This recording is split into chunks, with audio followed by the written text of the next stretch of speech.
When you first start dancing tango, it feels like magic. And especially when you start leading, you start to wonder how to make the follower do different effects, different things. And for both leaders and followers, there's typically a lot of questioning around what movement is supposed to be led clearly by the leader and what movements are more of the responsibility of the follower to do on their own.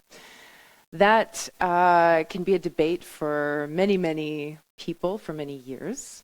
But today, I thought I would talk about a move that, for me, has been really inspiring for many years. And it took me a long time to figure out how to actually do it.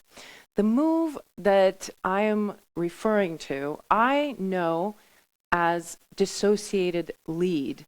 Now, I will show you in a minute what the move looks like, and maybe you actually know this technique by a different name. But the way the visual of this technique is that together, the couple are not moving in sync, but there's this feeling that on every beat, there's a progression of one part of the body and then the next part of the body. So it looks like this. And when both people do it, it looks kind of supernatural, like how in the world can you actually lead this kind of thing? So check out this quick clip by Jonathan Saavedra and Clarissa Aragon of a performance I filmed recently at the SoCal Tango Championship. And I'll see you in a minute.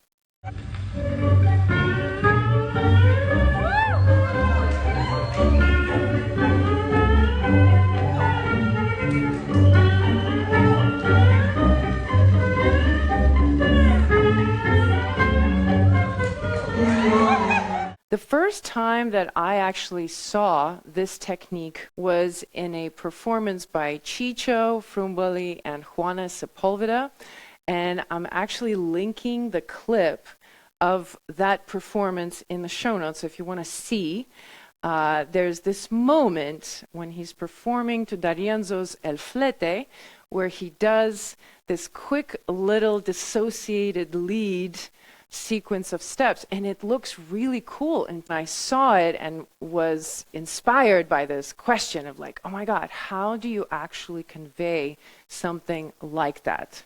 It would seem that you as a leader have to be so precise and so musical and so clear with all of your mechanics and your direction and your energy that the follower could clearly understand what you're expecting. And as a follower, you might expect that you need to have your sensitivity to such a high level, and your technique needs to be so pristine that you're able to detect such subtle, precise lead from your partner. So both people, I think, on both sides of the equation, expect that it has to do with some sort of physical mastery on both parts. But here is the big secret hidden in plain sight. Really, the way that this can happen is if both people know the music.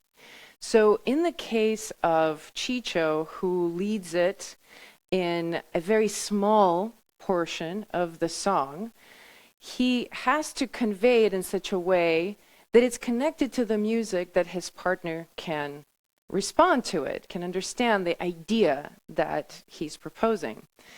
And from that, what Jonathan and Clarissa are doing is taking that idea and really amplifying it and saying, okay, what if we continued to play this game because we understand what the idea is? So if the music has something very specific that might call for this kind of technique, it's not that the leader needs to precisely lead each part of the step. The leader needs to signal a possibility for it, and the follower needs to be ready to pick it up. Now, of course, for a performance, you might practice it ahead of time. The part that they're dancing this technique to is guitar, which is very unusual in general. Haven't you noticed that we don't really hear a lot of guitar in tango? These songs by Canaro are really some of the very, very few songs we get to experience this instrument. And so they're highlighting the uniqueness of this arrangement by doing this technique. So that's for them an agreement ahead of time that they're going to do that. But how would you do that with somebody you don't know? This is where the knowledge of the music is really the foundation. So now I want to show you something that happened spontaneously when I was dancing with a friend of mine who is an urban kiss dancer. So he does not know tango. And the song that we were dancing to is a very familiar song to me, but it's not so familiar to him. So we had danced a few times to this song. And what you're about to see is an example of this kind of movement arising spontaneously. This is not something we planned at all. So check it out.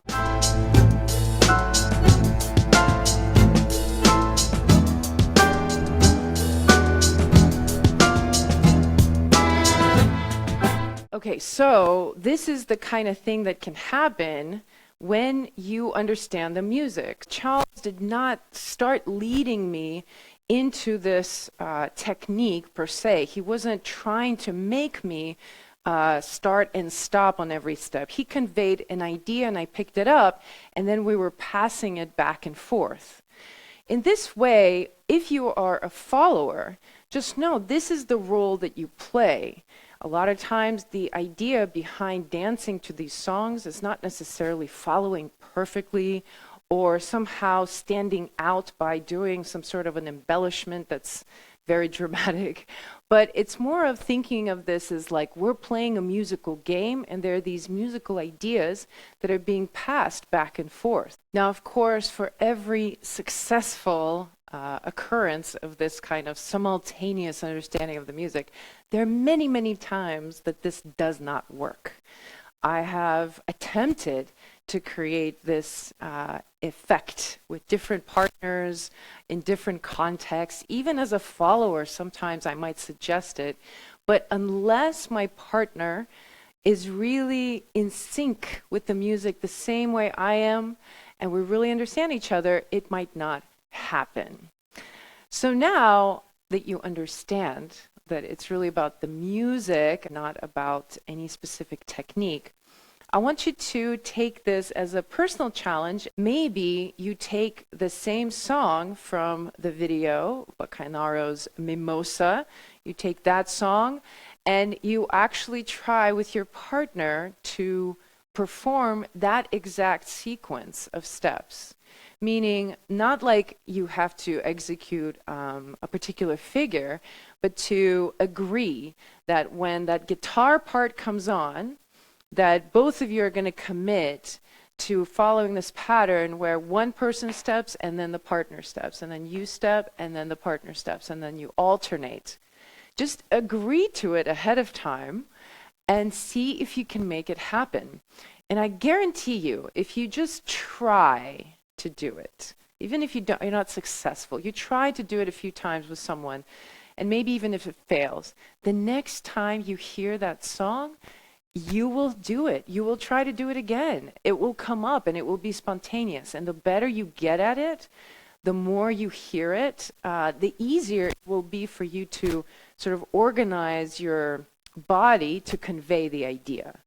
And as a follower, it's the same work. Honestly, this is where you really have to accept that whether you're leading or following, the responsibility for knowing the music to that degree falls on both roles. The point is to dance at that level where both people really understand the music and can co-create something equally, rather than one person being much more musical than another, or a misunderstanding of what is being conveyed because one person really doesn't know the music and the other person's really attached to experiencing the music a certain way.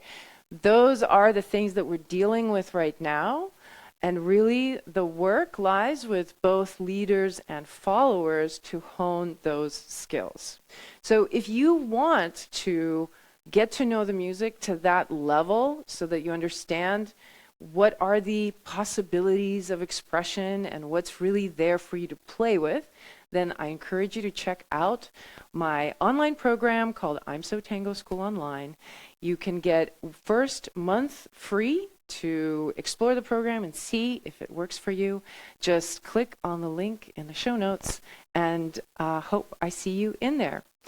Now, if you've made it to the end of this video, you're still hanging in, and you are not yet subscribed to my channel, I hope you do so, because I post one of these every Saturday, and I hope I see you in the next one.